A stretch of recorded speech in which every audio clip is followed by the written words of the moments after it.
아멘. 한 주간 평안하셨습니까? 반갑습니다. 잃어버린 세월이라는 제목으로 오늘 본문의 말씀 함께 묵상해 보고자 합니다. 누가복음 15장의 그 비유 이야기 가운데 탕자 이야기가 있습니다. 그 탕자가 어느 날 정신을 좀 차리고 이런 말을 합니다. 누가복음 15장 17절. 내 아버지의 그 많은 품꾼들에게는 먹을 것이 남아도는데 나는 여기서 굶어 죽는구나. 이런 자각이 있고 나서 그는 이 아들은 아버지에게로 돌아가게 됩니다. 근데 여기서 우리가 한 가지 중요한 사실을 깨닫는 것은 이 아들이 아버지 집으로 돌아간 이유는 아버지의 사랑 때문이 아니라 배가 고파서 돌아갔다는 거예요. 오늘날 하나님 앞에 나오는 사람들의 공통점이 뭔지 아십니까? 배가 고프다는 거죠. 배고픔이 있을 때만이 아버지가 생각이 나는 겁니다. 배부른 사람들은 아버지를 찾지 않습니다. 이 세상 살아가는 사람들의 삶은 바로 그런 것이죠.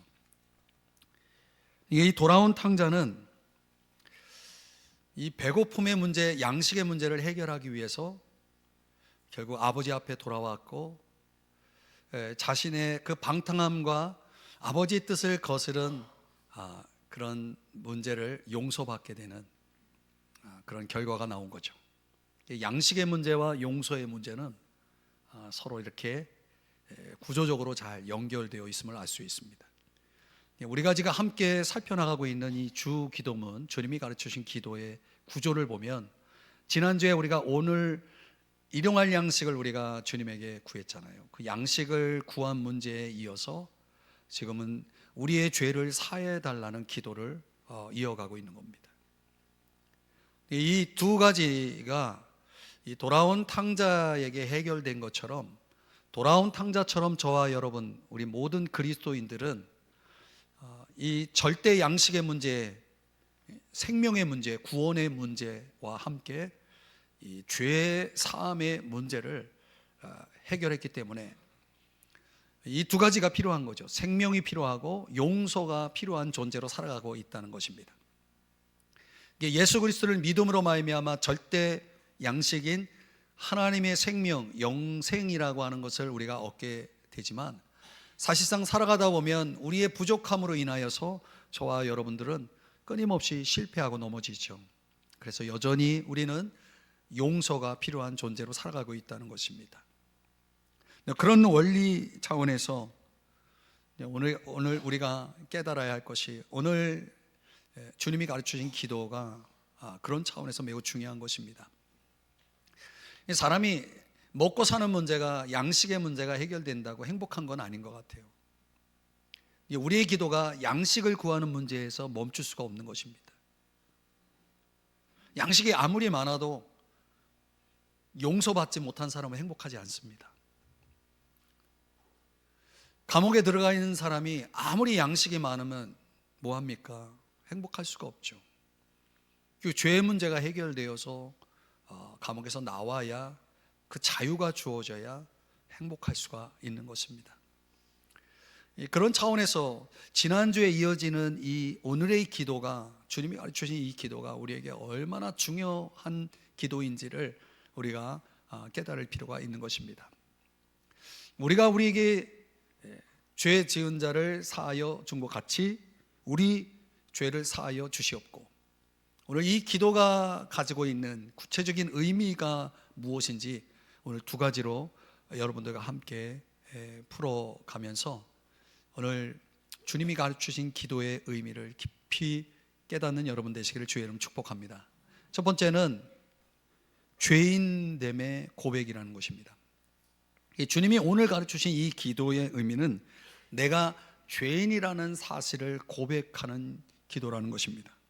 12절에 보니까 우리 죄를 사하여 주시옵고, 제가 뒤에 부분을 먼저 소개하는 이유는 원문에는 이게 앞에 와 있고, 그리고 앞에 있는 게 이제 뒤쪽에 있는 겁니다.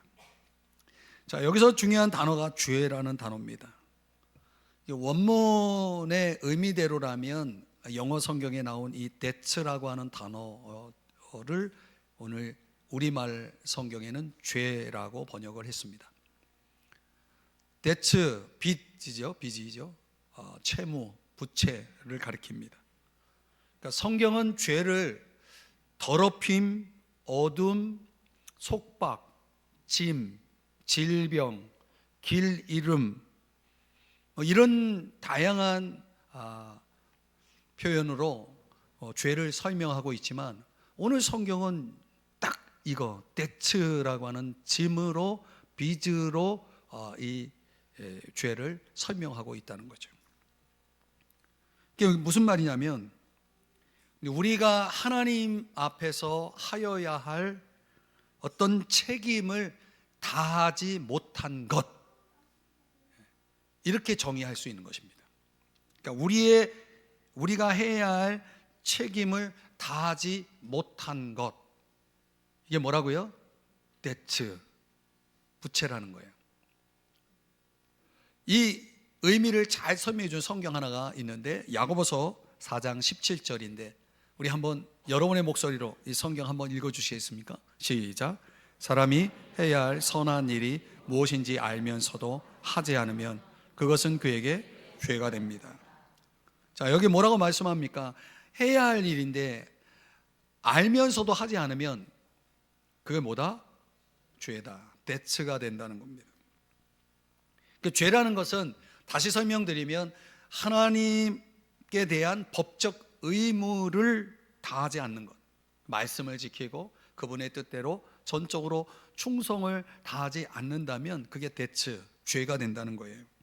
그러니까 우리가 교회를 향해서도 책임이 있고, 이웃을 향해서도 책임이 있고, 또 우리 가정을 향해서도 책임이 있죠. 이런 모든 책임을 다 망라해서 마땅히 해야 할 하나님 앞에서의 우리의 사랑과 순종이 이루어지지 않을 때 그 모든 것들, 우리가 하지 않은 온갖 것들이 다 데츠, 죄가 된다라고 말씀을 하는 거죠. 저 유명한 파스칼이 설명한 내용이지만, 이 땅에는 두 종류의 사람이 있다는 거예요. 죄를 짓고도 죄를 범했다라고 생각하지 않는 죄인들. 다른 하나는 죄를 짓고서 나중에 깨닫고 내가 죄를 범했습니다라고 인정하는 죄인들. 전자는 희망이 없는 죄인이고 후자는 희망이 있는 죄인이라고 파스칼이 그렇게 설명을 합니다. 오늘날 죄를 짓고도 죄가 없다라고 말하는 사람들이 너무 많죠. 인정하지 않는 것, 희망이 없는 죄인입니다.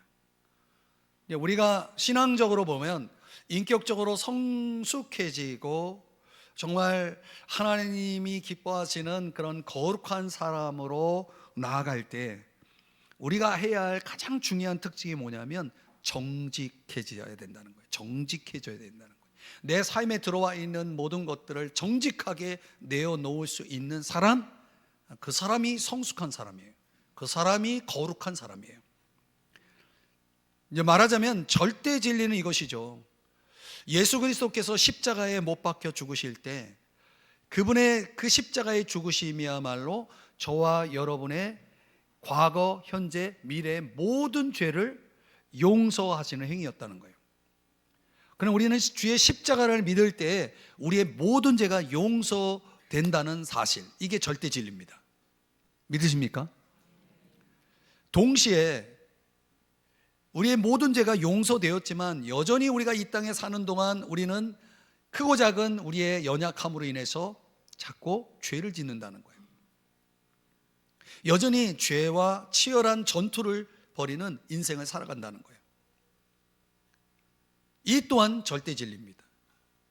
우리가 모든 죄가 용서되었지만 여전히 죄와의 싸움에서 실패하고 넘어질 때 우리는, 저와 여러분은 그 죄를 주 앞에 고백함으로 하나님 앞에서 저와 여러분이 순결하게 우리 자신을 보존하기 위한 노력을 그치지 말아야 된다는 거예요. 이게 굉장히 중요한 기독교 교리입니다. 그러니까 위대한 성자일수록 예수 그리스도를 더 닮아가는 사람일수록 내 삶에 들어오는, 내 마음과 삶에 들어오는 죄에 대해서 아주 더 민감해지고 자기를 깊이 성찰하는 삶을 산다는 거예요. 그 삶의 깊이가, 그 인격적인 깊이가 그런 자기 성찰에 비례해서 나타난다는 거예요. 소크라테스가 그 유명한 말을 하지 않습니까? 뭐라고 했죠? 잘하시네. 이게 정말 나 자신을 깊이 아는 사람들은 성자입니다. 주님을 닮은 사람들이 가능한 삶의 특징인 거죠. 그런 면에서 오늘의 주 기도문은 우리가 죄를 가지고 있고 우리가 죄인이라는 사실에 대한 고백의 필요성을 가르쳐주는 성경인 것입니다.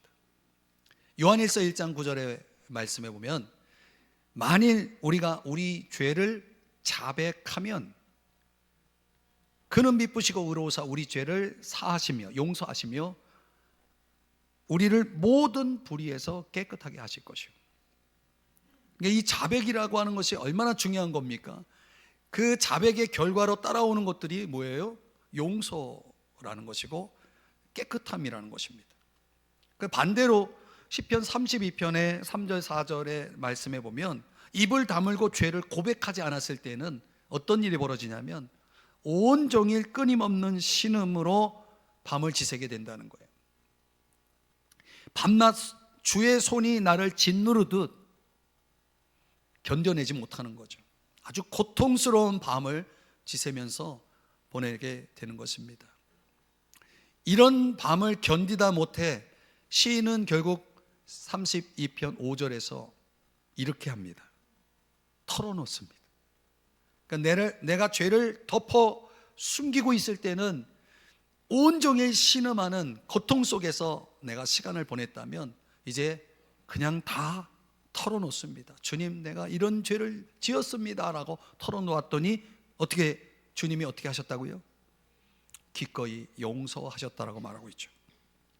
그러니까 이 고백이라고 하는 것이, 죄의 고백이라고 하는 것이 우리 인간에게 있어서 삶의 위대한 변화를 가져오는 놀라운 힘이라는 것을 오늘 성경을 통해 우리에게 보여주고 있는 것입니다. 제가 데츠라고 하는 이 채무와 관련돼서 보면은 골로새서 2장 14절에 보면은 우리가 그렇게 죄를 고백하는 것은 마치 은행 직원이 내 채무를 완전히 제거해 주는 것과 같다. 그래서 빚 문서를 지어 버리시고, 그러니까 여러분이 지니고 있는, 하나님 앞에 지고 있는 그 모든 채무가 지워지는 거예요. 없어지는 거죠.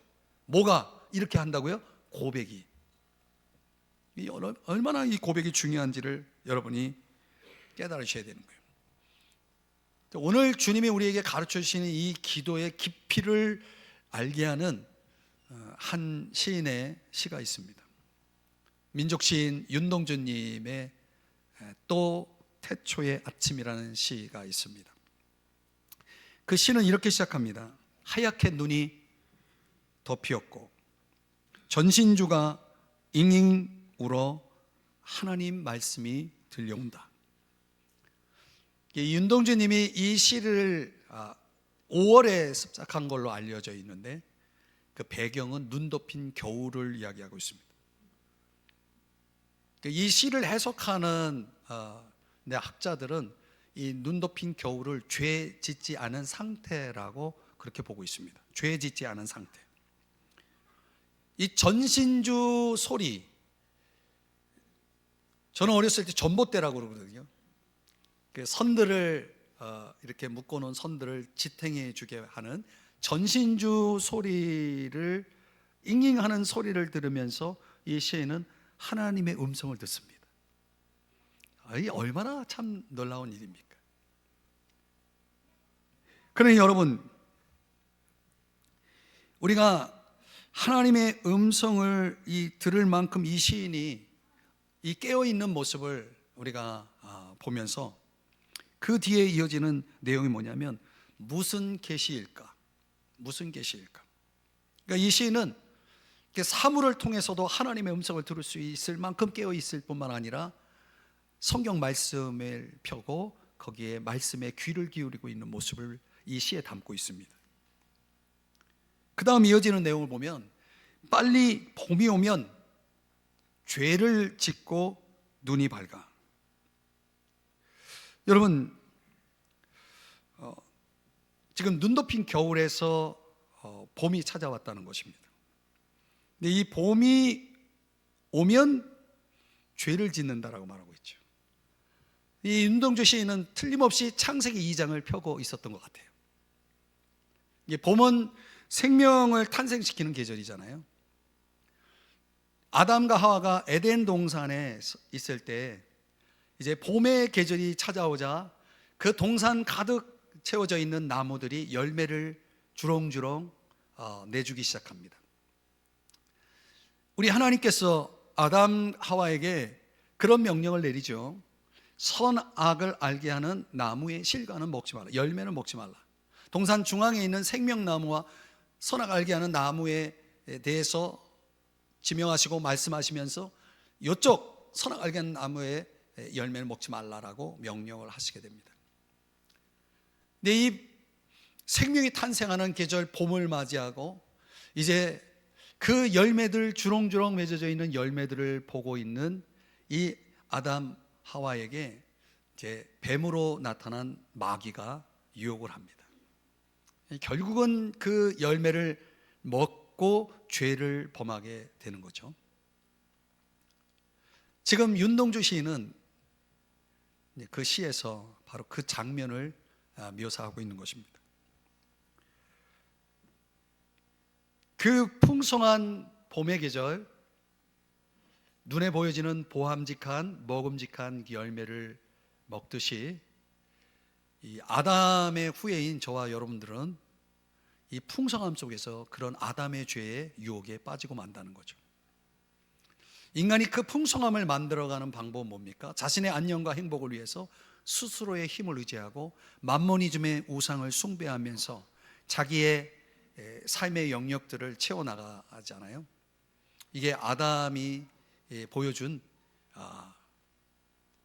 그의 모습, 그 열매가 지금 우리들에게 그대로 나타나 있다는 거예요. 그러니까 이 윤동주 시인은 봄을 탄생하는 계절 속에서 그렇게 사물에 깨어있던, 말씀에 깨어있던 시인조차도 그 죄의 유혹을 이겨내지 못하고 넘어지는 자신의 모습을 발견하게 된 거죠. 하나님을 절대적으로 의존하고 하나님의 말씀대로 순종하여 살아가는 그런 삶의 자리에 서지 못하는 그 시인의 나약함을 이 시에 표현하고 있는 것입니다. 사랑하는 여러분, 결국은 오늘 우리 주님이 저와 여러분에게 가르치신 이 기도의 의미 속에는 단순히 나의 죄를 용서해 달라라고 하는 청원의 차원에서 멈추는 것이 아니라 바로 이 아담의 죄에 다시는 빠지지 않게 해달라는 간절함이 이 기도 속에 담겨 있다는 거예요. 더 나아가서 성령에 힘입어서 하나님을 절대적으로 의지하고 순종하는 힘을 달라는 그런 간절함의 간구가 이 기도 속에 담겨 있는 것입니다. 사랑하는 여러분, 우리 인생의 겨울 속에서 주님을 뜨겁게 바라보고 믿고 의지하고 마침내 그 고난의 터널을 이겨낸 사람들이, 그 고난의 터널을 이겨낸 사람들이 결국 어떻게 됩니까? 봄의 그 풍성함 앞에서 무너지는 모습들. 우리의 인생이 그런 연약함을 가지고 있다는 것을 우리가 명심해야 할 것입니다. 우리 주님이 우리에게 가르치신 기도는 그런 차원에서 우리의 그 나약함으로 인해서 무너진 우리의 죄를 용서해 달라는, 우리의 그 채무를 탕감해 달라는 그런 청원이자, 나아가서 다시는 그런 죄에 빠지지 않게 해달라고 하는 그런 간절함의 호소라고 할 수 있겠습니다. 우리는 날마다 이 기도를 가지고 살아야 될 줄 믿습니다. 두 번째는 이 기도문의 앞부분 용서함의 서약이 담겨 있다는 거죠. 다른 사람을 용서하겠다는 결단입니다. 12절의 말씀에 보니까 우리가 우리에게 죄 지은 자를 사하여 준 것 같이. 자, 이게 원어에는 뒷부분에 나와 있는 거예요. 근데 여기 준 것 같이라고 하는 것은 정확하게 해석하면 그와 동시에 이런 뜻이에요. 그러니까 앞에서 나의 죄를 용서해 달라고 하는 이 기도와 함께 동시에 뭘 지금 서약하고 있습니까? 다른 사람의 죄를 용서해 주겠다라고 하는 결단을 약속하고 있는 것입니다. 왜 이 결단이 서약이 뒤에 붙어 있느냐? 그것은 하나님의 요구 때문이죠. 마태복음 5장 44절. 그 요구가 뭡니까? 너희 원수를 사랑하며. 원수를 뭐 하라고요? 사랑하라는 거예요. 한번 저를 보세요. 생각해 보세요. 제가 하나님 앞에, 우리가 이제 하나님 앞에 죄를 용서해 달라고 기도를 하고 있어요. 죄를 용서해 달라는 기도예요. 그런데 우리 마음속에 미움과 복수심이라고 하는 죄를 가지고 있어요. 그럼 용서해 달라는 것과 내 마음속에 여전히 남아있는 이 죄는 서로 상충되죠. 그 기도는 합당하지 않은 기도인 거예요. 그러니까 우리가 하나님 앞에 용서를 구하는 기도를 드릴 때는 내 마음속에 있는 죄를 버릴 각오까지 포함되어야 한다는 거예요. 내 마음속에 용서하지 못하는 태도를 내가 가지고 있는 한 내가 주님 앞에 용서를 구하는 기도는 통하지 않는다는 거예요. 통하지 않는다는 거예요. 여러분, 그런 차원에서 오늘 우리들이 살아가면서 내가 용서할 수 없는 그 사람에 대해서, 내가 용서할 수 없는 그 사람에 대해서 저지르는 죄에 대해서는 하나님 용서조차 받지 않겠다라고 하는 그런 태도를 보여주는 것이라는 거죠. 여러분, 중요할 때는 항상 이런 일이 벌어집니다. 집중하면서 우리가 성도들 간에 여러분 용서의 문제가 발생이 됩니다. 이게 적용 차원에서 참 중요한 부분인데요. 이 건강하고 행복한 가정의 특징은 용서가 있다는 거예요. 교회도 마찬가지예요. 교회가 건강하고 행복한 교회는 성도 간에 용서가 있다는 거예요. 그래서 오늘 우리가 우리에게 죄 지은 자, 바로 그게 용서의 대상이죠. 죄 지은 자. 이 죄 지은 자는 구약 성경의 레위기라고 하는 성경에 나오는 희년 제도를 떠올리게 합니다. 희년 제도라고 하는 것은 뭐냐면 그 50년마다 모든 채무들을 그 50년째가 되는 그 해에 다 탕감시켜 주는 거예요. 예를 들어서 내가 가지고 있는 땅이 있었는데 경제적으로 힘들어가지고 그 땅을 팔았어요. 땅을 파는 거예요. 그 어떤 사람은 너무 경제적으로 힘들어가지고 뭐 재산도 없고 그러니까 자기 몸을 팔아가지고 종이 됐어요. 그런 가난한 사람이 있어요. 근데 이 50년째가 되면은 그 힘들어서 어려워서 땅을 팔았던 사람이 그 땅을 원래 주인인 자기에게 다시 돌려주게 돼 있는 거예요. 자기 몸을 종으로 판 사람도 마찬가지죠. 자유를 얻어서 고향으로 돌아오게 되는 거예요. 그러니까 이 희년은 이스라엘 백성들에겐 새로운 시작을 알리는 중요한 해인 거예요. 바로 용서가 그런 의미라는 거예요. 모든 걸 새롭게 다시금 원래 자리로 되돌리는 것이 바로 뭐냐? 원래 자리로 되돌리는 것이 바로 그게 용서라고 하는 거예요. 그렇기 때문에 예수님은 용서할 줄 모르는 사람들에게는 굉장히 아주 강력한 대처를 하시는 그런 분이시라는 거예요. 그래서 마태복음 18장에 35절에 이런 말씀이 나옵니다.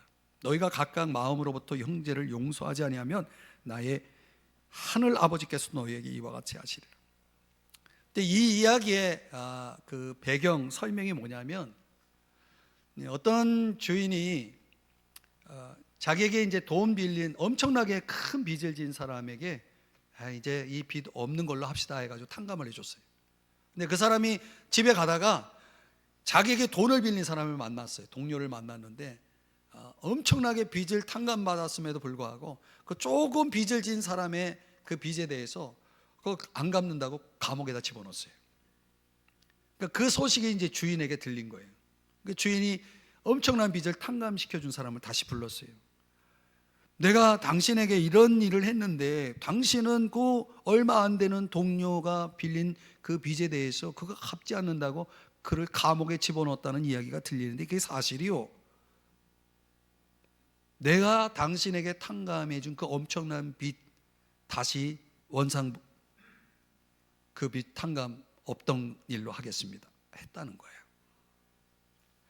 그래서 이 말씀을 사도 바울이 에베소 4장 32절에서 이렇게 말씀하는 거예요. 서로 용서하기를 하나님이 그리스도 안에서 너희를 용서하심과 같이 하라. 그러니까 엄청난 빚을 탕감받은 사람은 결국 우리예요. 우리는 누구냐면 하나님께 엄청난 빚을 탕감받은 사람이에요. 그런데 우리가 나에게 그 작은 빚을 진 사람, 죄 지은 작은 빚을 진 사람을 용서하지 못한다면 그대로 하시겠다는 거예요. 사랑하는 여러분, 우리가 남을 용서한다는 것이 이게 얼마나 중요한 것인지를 여러분이 깨달으시기를 바랍니다. 누가복음 7장에 보면은 또 하나의 이야기가 나옵니다. 이게 자기를 굉장히 의롭게 여기는 사람이에요. 그런 사람은 남을 비판하는데 아주 잘 나섭니다. 한 남자가 그런 일을 하고 있는데 자기 죄는 보지 않고 예수님 앞에 눈물을 흘리는 한 여자에 대해서 정죄를 하고 있는 겁니다. 예수님이 이제 회개장부를 열어보니까 이 남자가 그 여자보다 훨씬 더 빚이 많아. 육체적으로 영적으로 죄를 많이 지었을 뿐만 아니라 그 마땅히 해야 할 것을 하지 않는 죄를 또 많이 지었어요. 빚을 많이 진 거예요. 그래서 조금 전에 누가복음 7장 44절, 45절, 46절의 말씀처럼 뭐뭐 하지 아니하였을 때, 뭐뭐 하지 아니하였을 때, 뭐뭐 하지 아니하였을 때, 이 여자가 한 행동과 정반대로 하지 않은 것 세 가지를 예를 들면서 너는 아무것도 하지 않았지 않았냐, 이렇게 그 남자를 향해서 예수님이 책망하시는 내용이 나옵니다. 그러니까 이 이야기의 교훈은 뭐냐면 남을 용서하지 못하는 태도는 엄청난 빚을 지게 된다라고 하는 것을 가르쳐 주고 있는 거예요. 또 하나의 예가 있는데 탕자 비유입니다. 이 탕자 이야기 속에는 두 아들이 나옵니다.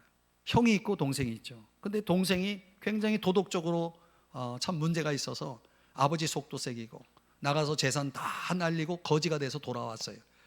그런데 집안에 말 잘 듣고 집안에서 정말 아버지께 순종적으로 있던 이 아들, 큰 아들이죠, 형이 이 동생을 용서를 하지 않는 거예요.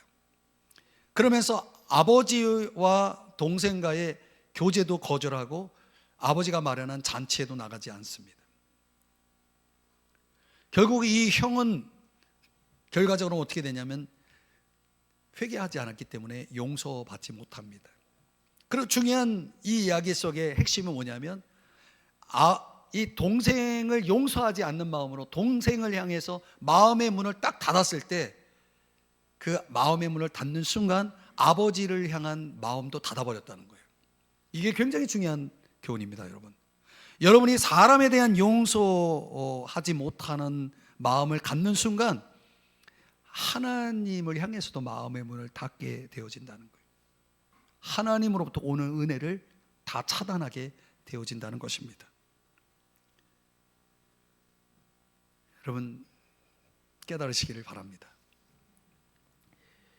베드로전서 4장 8절에 보면 무엇보다도 뜨겁게 서로 사랑할지니 사랑은 허다한 죄를 덮느니라 라고 말씀합니다. 사랑은 허다한 죄를 덮느니라. 사랑은 죄를 결코 눈 감아주지 않습니다. 그러나 떠벌리지는 않습니다. 사랑은 놀랍게도 죄를 감싸는 특징을 보입니다. 그러니까 용서하지 않는 태도는 우리가 더 심한 죄를 짓도록 이끌게 된다는 거죠. 갈라디아서 6장 1절 말씀에 보면 사람이 만일 무슨 범죄한 일이 드러나거든 신령한 너희는 온유한 심령으로 그러한 자를 바로 잡으라, 이렇게 말하고 있어요. 바로 잡으라. 바로 잡는다는 것은 부러진 뼈를 딱 제대로 맞추다라는 뜻이에요. 여러분 혹시 몸에 어떤 뼈가 부러졌다면 이걸 맞추기를 원하잖아요. 우리가 관계 속에서 그렇게 살아야 된다는 거예요.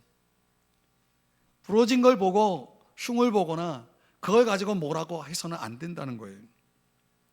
그러니까 어떤 사람들은 다른 성도가 넘어진 걸 보면은 나는 절대 그렇게 하지 않았을 거야 하고 스스로를 높이고 자기를 더 훌륭하게 보이려고 하는 사람들이 있죠. 그런데 이용하는 사람이 있죠.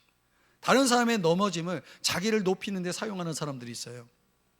여러분 결코 그렇게 해서는 안 된다는 거예요. 왜냐하면 나도 똑같은 자리에 설 수 있기 때문이죠. 그래서 고린도전서 10장 12절에 뭐라고 말씀합니까? 선줄로 생각하는 자는 넘어질까 조심하라. 여러분 넘어지지 않을 자가 있나요? 아무도 없어요. 나는 지금 서 있지만 나도 언젠가는 넘어질 수 있는 자죠. 그 넘어진 자를 흉보면 안 되는 거죠. 왜? 나도 넘어지면 그 자리에 나도 있게 되니까. 그래서 여러분 우리가 주목할 것은 예수님이 잡히시던 밤에 이 베드로를 딱 보니까 베드로가 벌써 큰 일을 저지를 그런 상황에 있어요. 예수님은 3번 부인하는 일을 하게 된 거예요. 예수님은 3번 부인하게 하는 일을 한 거예요. 그러니까 오늘 저와 여러분이 만약에 그런 일들을 겪으면 야, 너 어떻게 양심이 있지 나를 그렇게 부인하고 3번이나 부인하고 그럴 수 있냐, 이렇게 이야기할 거 아니에요. 그죠? 그러니까 여러분 예수님이 그런 입장에서 보면 우리랑 좀 다른 건 예수님이 그냥 그런 사실을 아셨지만은 기도를 합니다. 결국 예수님의 기도 덕분에 베드로는 결국 돌아오게 되죠. 회복하게 되죠. 오늘 우리가 넘어진 자들을 위해서 기도할 때, 넘어진 자를 위해 기도할 때 주님은 하늘에서 그들을 위해 기도하신다는 거예요. 주님도 같이 기도하시는 거죠. 반대로 생각하면 여러분 우리도 주님을 실망시킬 때가 있잖아요. 주님 앞에서 넘어질 때가 있죠. 그 넘어진 나를 향해서 뭐라 하시는 분이 아니에요. 우리를 위해 친히 기도해 주시죠. 그리고 누군가 사랑하는 일을 통해서 우리를 위해서 기도하게 하시는 분이십니다. 그러니까 우리는 절대로 여러분 마귀가 좋아하는 일을 하면 안 돼요. 마귀는 깎아내리고 파괴하고 죽이는 일을 하는 거고, 반대로 성령 하나님은 우리를 세우고 우리를 살리고 우리를 높이는 그런 일들을 하시는 거예요. 그러니까 우리는 성령을 따르는 사람이 되어야 하는 것입니다. 이 교회 안에서 용서가 우선순위가 되지 못할 때 교회 안에 얼마나 많은 다툼과 갈등이 벌어지는지 몰라요. 그래서 교회가 깨지는 경우도 많고, 절대로 그런 일이 있어서는 안 되는 것입니다. 이 시간에 여러분 제가 중요한 이야기를 좀 말씀드리려고 하는데, 여러분 하나님과의 사귐이 깨지고 성도 간에 다른 사람과의 관계에 사귐이 깨어질 때 일어나는 비극이 뭐냐면 내가 드리는 기도가 절대 응답되지 않는다는 거예요. 시편 66편 18절의 말씀에 보면 내가 내 마음에 죄악을 품었더라면, 품다라는 것은 그 사실을 알고 인정하다라고 하는 뜻이거든요. 그러니까 내 안에 죄가 있다는 것을 알고 그걸 인정하면서 내가 주님께 기도를 하고 있다면 그 기도는 소용이 없다는 거죠. 듣지 않으신다는 거죠.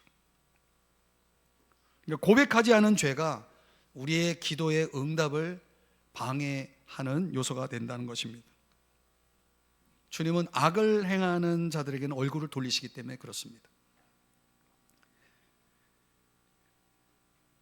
또 하나 중요한 것은 부부간에도 불화하면 남편의 기도든 아내의 기도든 하나님 응답하지 않습니다. 여러분, 부부간에 잘 지내셔야 됩니다.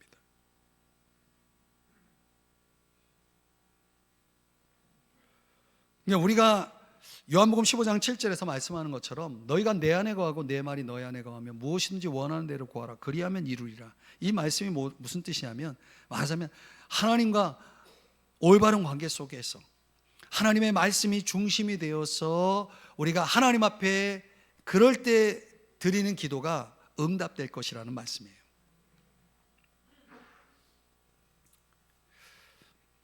여러분, 성경은요, 우리가 회개하고 하나님 앞에 죄를 고백하고 기도로 주님 앞에 돌아오면 주님이 우리를 용서해 주십니다.